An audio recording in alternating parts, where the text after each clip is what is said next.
Okay. Hello, dear friends. Good evening. Such a beautiful, beautiful evening. This is actually night time. I know some of you would like this kind of a black screen story. I totally understand it. And this one is more or less like the black screen story. I am kind of closing my eyes, but I do need very bright light for me to read. But you do not necessarily need to look at the screen. And the screen scene are some of our trips to different places. I think this one particular one is our trip to Lake Tahoe. It's the snow and it's actually Christmas Day, white Christmas Day. And I think the landscape is beautiful, so I will use it as the backdrop.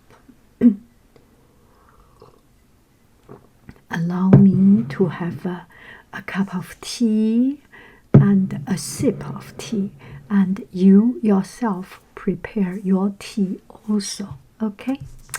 So today, yesterday we were talking about Hephaestus, Greek mythology Hephaestus, which is one of my favorite god. Not because he's a god, he is a god. No, it's because he was a little bit deformed in his leg. And he is very, very talented, hardworking. I feel it's inspiring to have something that is not perfect, that has some problem in life, was not gifted to be pretty rich. He didn't come with a silver spoon in his mouth, but he made it, and he exists because of his intelligence, because of his hard work. So I like Hephaestus. Okay, so today we are talking about Demeter. I love Demeter also because the feminism in her, and not feminine, the mother nature in her, maybe feminine, but there is a lot of warmth, caring, sadness, and that very deep, profound love, care of a mother. And I feel that is very, very touching. Demeter is a goddess. Demeter is the goddess of the harvest. Demeter was responsible for making sure that crops grew and the land was fertile. She preferred to be in the mountain, in the field, with her plants, and instead of staying with her husband, instead of staying with other people, she would prefer to stay with her daughter instead of the daughter's father, which is Zeus. It's quite interesting. Demeter actually is the sister of Zeus. Greek mythology, something we do not understand. Sister and brother, they made a child, a baby girl that is Persephone. Yeah. So she spent majority of the time, or she spent as much as her time possible to be with her daughter, to be with the crops, to be in the land, in the mountain with the plants. And she does not spend a lot of time with Zeus. And there is something about her blessing. She's the god of harvest. So sometimes when she's not happy, she's sad, she's angry, it shows. It shows through the plant, through the harvest, through the performance of the crops. Whenever she is unhappy, sad, the crops will wither,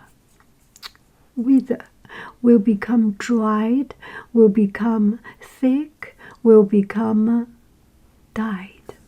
So that's Demeter, very powerful and very, very caring goddess. And Demeter's parents are Kronos and Rhea. We all know this is the same as Zeus, right? So they have the same parents. And Demeter had a lot of children, and one of the most prominent and one of the most famous and one of the most talked about in Greek mythology is Persephone. Don't you like this name? Persephone. It's such a beautiful name. Yeah, so Demeter have 4 sacred syllables. One is cornucopia. The cornucopia, this was a large gold horn, a little bit curved, and it was usually used as a basket to contain a lot of fruits, vegetables, weeds, and agricultural produce and products.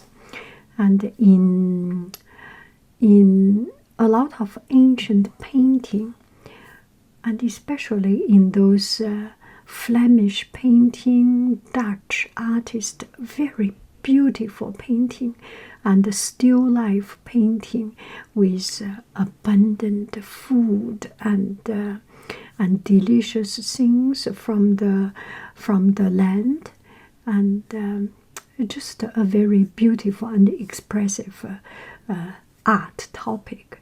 So that is one thing, cornucopia. Another thing she had as a sacred syllable is a torch. Demeter was often shown with 2 fiery crossed torch, and this torch is crossed together. Let me show you.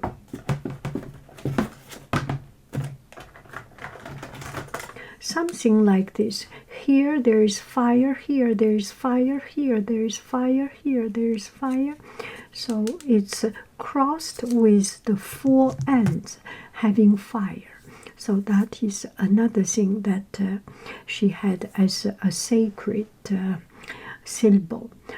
And the 3rd sacred syllable is a snake. 2025, year of snake in Chinese history and tradition or mythology. Just coincident, nothing more than that. Okay? So Demeter's chariot, the cart, the Sidon, was actually drawn by 2 massive, very powerful snakes. Not dragon. Dragon has passed. 2024 is year of dragon.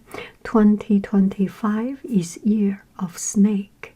So Demeter was drawn by 2 massive, powerful snakes.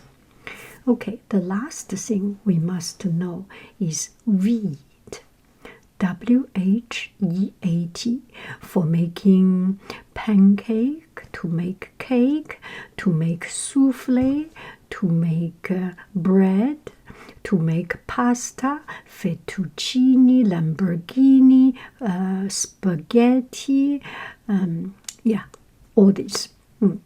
And that is one of the things she always carry with her.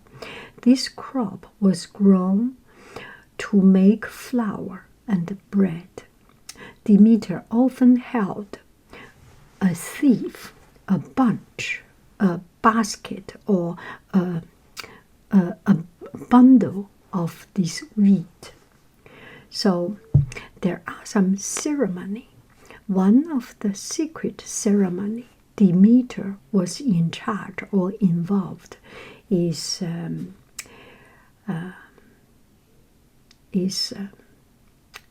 secret ceremony. Demeter and Persephone were worshipped in a secret ceremony called the Eleusinian mysteries. This event was held in the city of Eleusis, and the only people who knew what was involved were those who made it through a series of tasks. Believe it or not, 3 years ago, we went to that city. I was not in the ceremony, but it was extremely hot that particular day, and there were not so many trees in the ruin, in the old ancient site of Persephone and Demeter's cave and things. And in Greek, there are a lot of stories, and people claim this is a place that Persephone went underground. So we went to see that city, and what do I say? Because at that time I have already read about the story of Demeter and Persephone. I had a particular interest to walk around. And it was quite a ruin, not very much restored, like the Acropolis in Athens, and it was not totally restored, but there were some very ancient and very ruined, very timely historical sense and feeling in that place. If you ever visit Greece, that place is kind of worth seeing if you want to know this story. But beside that, it's not very touristical with restaurants, with all these things. It's for people who want to know, to see some ancient sites.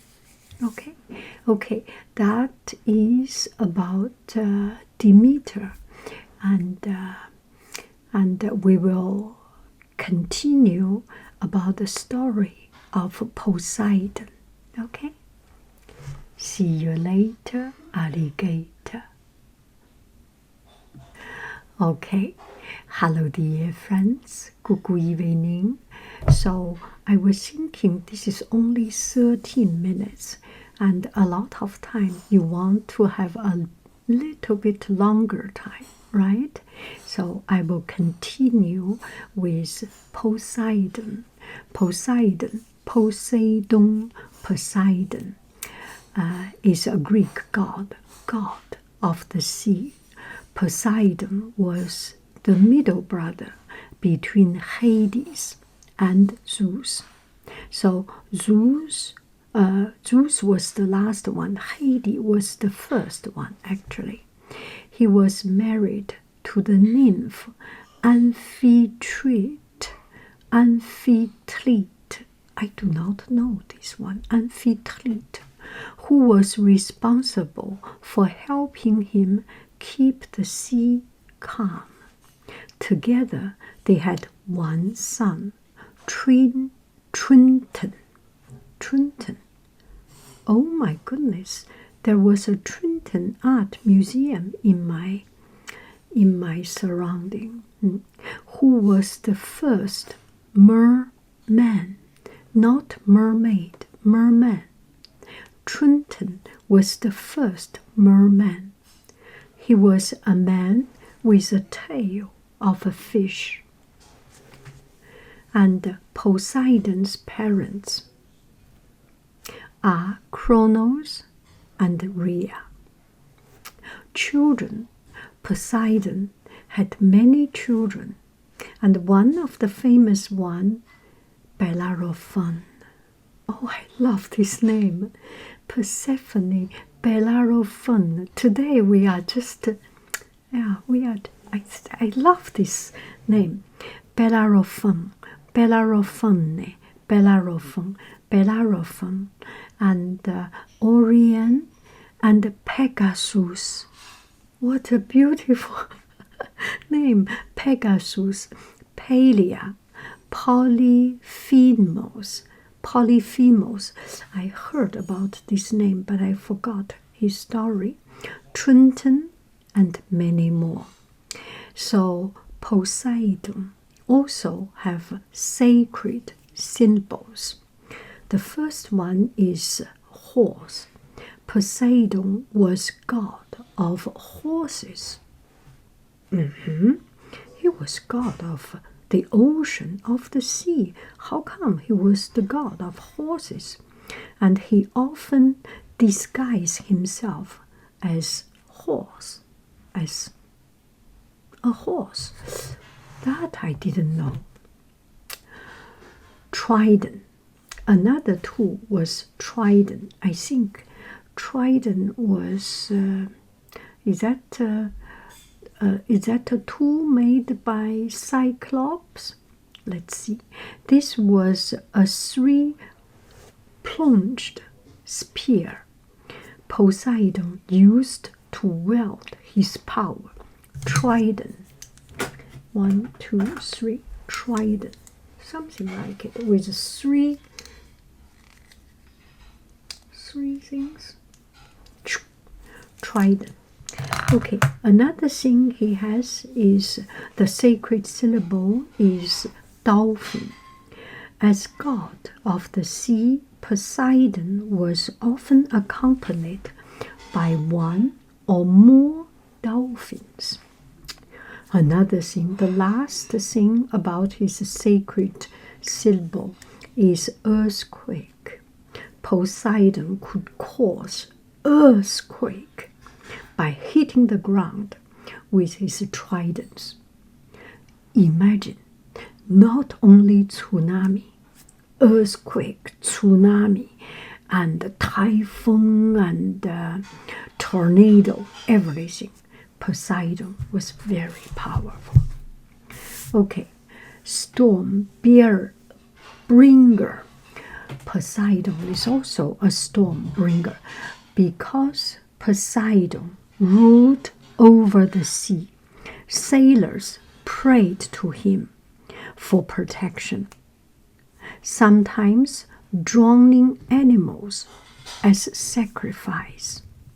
The ancient Greeks thought that he could whip up storm by wielding his trident. He is very powerful. Okay, so that is the story of Poseidon. Not so much about story of Demeter and Poseidon, but a brief introduction. Here comes Demeter Poseidon. Thank you very, very much. I love you. I really do. Do. Bye. Okay. Hello, dear friends. So, luckily, actually, the picture I am using at this time is the picture that I got when I was in Greece. So the picture, the first patch of pictures were actually the Eleusis, the island of the place of Demeter and Persephone's story. And the second part, the ocean part, is actually the temple of Poseidon in Greece. Oh, I'm lucky to find those pictures. It's better to use these original pictures. Don't you think so? Bye-bye, friend.